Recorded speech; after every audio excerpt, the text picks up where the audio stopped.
Uzair, most often identified with the Judeo-Christian Ezra, is a figure mentioned in the Quran, in the verse 930, which states that he was revered by the Jews as the Son of God. Jews do not agree on that statement.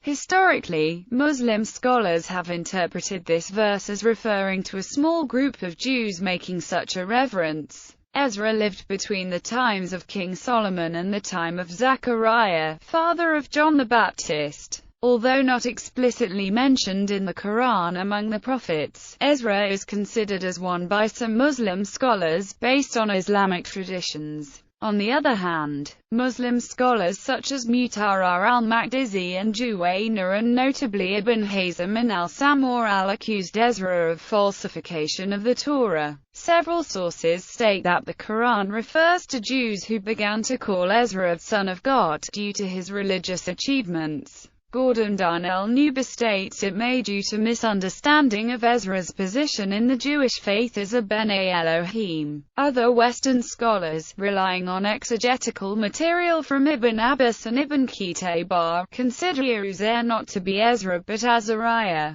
mentioned in the Book of Daniel as Abednego. Quranic statements about perceived Jewish exaltation. The Quran claims that Jews exalted Ezra as a son of God. The Jews call Ezra a son of God, and the Christians call the Christ a son of God. That is a saying from their mouth they but imitate what the unbelievers of old used to say. May Allah destroy them. How they are deluded away from the truth. According to Islamic sources, this Quranic verse was revealed to Muhammad at Medina in the month of Dhu al-Qa'dah in 9 AH. By that time, most of the Jewish population of Medina had been exiled. Islamic tradition and literature. In some Islamic texts, Ezra is identified as the person mentioned in Quran 2-259, or the similitude of one who passed by a hamlet, all in ruins to its roofs. He said, "Oh, how shall God bring it to life after its death? But God caused him to die for 100 years, then raised him up." He said, "How long didst thou tarry?" He said, "A day or part of a day." He said, "Nay, thou hast tarried thus 100 years, but look at thy food and thy drink, they show no signs of age, and look at thy donkey, and that we may make of thee a sign unto the people, look further at the bones, how we bring them together and clothe them with flesh." When this was shown clearly to him, he said, "I know that God hath power over all things," according to the classical Quranic exegeter, Ibn Kathir. After Ezra questioned how the resurrection will take place on the Day of Judgment, God had him brought back to life many years after he died. He rode on his revived donkey and entered his native place. But the people did not recognize him, nor did his household, except the maid, who was now an old blind woman. He prayed to God to cure her blindness and she could see again. He meets his son who recognized him by a mole between his shoulders and was older than he was. Ezra then led the people to locate the only surviving copy of Torah as the remaining were burnt by Nebuchadnezzar. It was rotting and crumpled, so Ezra had a new copy of the Torah made which he had previously memorized.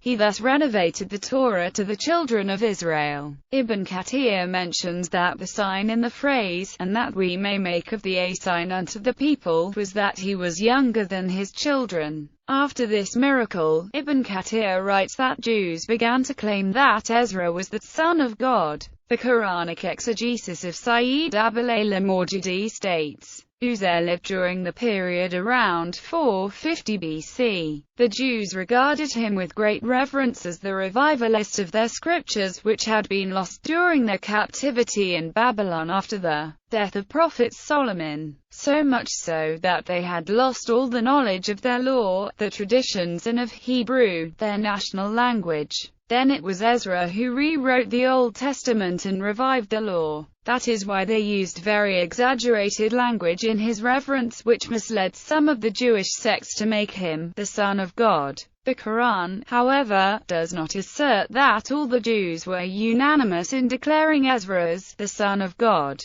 What it intends to say is that the perversion in the articles of faith of the Jews concerning Allah had degenerated to such an extent that there were some amongst him who considered Ezra as the son of God. Sheikh Ahmad Kati has said this verse referred to the Jews of Arabia, who called Ezra the son of God. In A History of the Jews of Arabia, From Ancient Times to Their Eclipse Under Islam, scholar Gordon Darnell-Newby notes the following on the topic of Uzair, the angel Metatron and the Bene Elohim. We can deduce that the inhabitants of Hijaz during Muhammad's time knew portions, at least, of 3 Enoch in association with the Jews. The angels over which Metatron becomes chief are identified in the Enoch traditions as the sons of God, the Bene Elohim, the watchers, the fallen ones, as the causer of the flood. In 1 Enoch, and 4 Ezra, the term Son of God can be applied to the Messiah, but most often it is applied to the righteous men,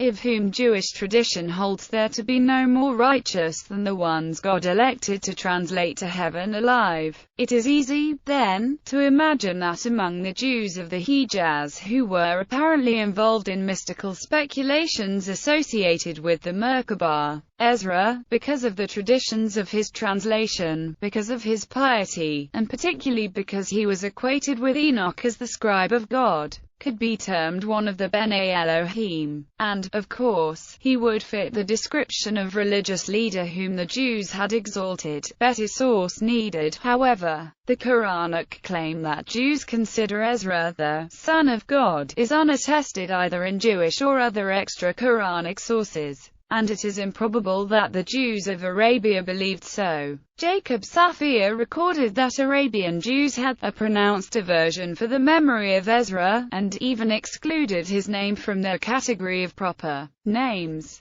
Jewish tradition and literature. As in Islam, a fundamental tenet of Judaism is that God is not bound by any limitations of time, matter, or space, and that the idea of any person being God, a part of God, or a mediator to God, is heresy. The Book of Ezra, which Judaism accepts as a chronicle of the life of Ezra and which predates Muhammad and the Quran by around 1,000 years, gives Ezra's human lineage as being the son of Sariah and a direct descendant of Aaron. Tractate Haranit of the Jerusalem Talmud, which predates Muhammad by 200 to 300 years, states that, if a man claims to be God, he is a liar. Exodus Rabbah 29 says, I am the first and I am the last, and beside me there is no God. I am the first. I have no father. I am the last. I have no brother. Beside me there is no God. I have no son. However, the term sons of gods occurs in Genesis. The Encyclopedia of Judaism clarifies that the title of Son of God is attributed a person whose piety has placed him in a very near relationship to God and by no means carries the idea of physical descent from, and essential unity with God. There is no evidence of any Jewish community venerating Ezra as the Son of God in Jewish literature. The Quranic verse on Ezra appears in one of Maimonides' discussions about the relationship between Judaism and Islam, where he says, "They, Muslims, lie about us, Jews, and falsely attribute to us the statement that God has a son." The Encyclopedia Judaica states, Muhammad claims that in the opinion of the Jews, Uzair is the son of God. These words are enigma because no such opinion is to be found among the Jews. Even though Ezra was singled out for special appreciation, the Jewish Encyclopedia states, in the Quran the Jews are charged with worshipping Ezra as the son of God, a malevolent metaphor for the great respect which was paid by the Jews to the memory of Ezra as the restorer of the law, and from which the Ezra legends of apocryphal literature originated. It is hard to bring into harmony with this the fact, related by Jacob Safir, that the Jews of South Arabia have a pronounced aversion for the memory of Ezra, and even exclude his name from their category of proper names. Abraham Geiger remarked the following concerning the claim that Jews believed Ezra to be the son of God. According to the assertion of Muhammad, the Jews held Ezra to be the son of God. This is certainly a mere misunderstanding which arose from the great esteem in which Ezra was undoubtedly held. This esteem is expressed in the following passage: Ezra would have been worthy to have made known the law if Moses had not come before him. Truly, Muhammad sought to cast suspicion on the Jews' faith in the unity of God, and thought he had here found a good opportunity of so doing. Accusations of falsification. Ibn Hazm, an Andalusian Muslim scholar, explicitly accused Ezra of being a liar and a heretic who falsified and added interpolations into the biblical text. Ibn Hazm provided a polemical list of what he considered chronological and geographical inaccuracies and contradictions, theological impossibilities, as well as lack of reliable transmission of the text. Hava Lazarus Yaffair states, in response to attacks on the personality of Ezra, the Byzantine Emperor Leo III defended Ezra as a pious, reliable person. The Jewish convert to Islam al-Sam'ur accused Ezra of interpolating stories such as Gen. 19:30-8 in the Bible in order to sully David's origins and to prevent the rule of the Davidic dynasty during the Second Temple. The writings of Ibn Hazm and al-Sam'ur was adopted and updated only slightly by later Muslim authors up to contemporary times.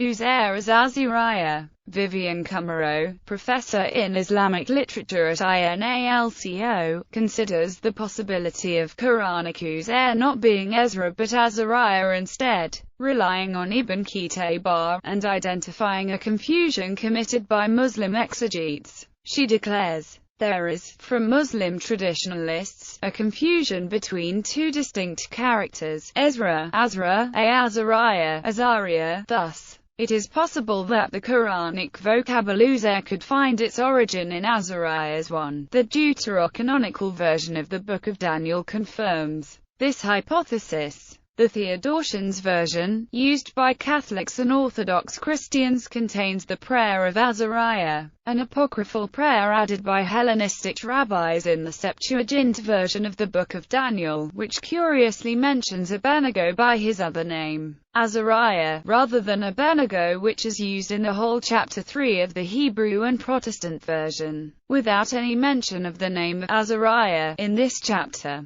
This mention precedes the appearance of an angel qualified by Nebuchadnezzar as having the form of the Son of God. Legends from Jewish communities of Arabia which were using the Septuagint version of the Book of Daniel made the confusion between the fourth character, the angel who is like the Son of God, and Azariah himself, as confirmed by H. Schwartzbaum. In this perspective, the Quranic narrator seems to blame the Jews who believed in such a legend and who considered Azariah as the Son of God. Legend which finds its origin in a confusion due to an addition in the original biblical corpus by the rabbis who elaborated the Septuagint. Title of Son of God in Judaism. The title of Son of God is used by the Jews for any pious person, as is evident according to Encyclopedia of Judaism, which states that the title of Son of God is attributed by the Jews to anyone whose piety has placed him in a filial relation to God.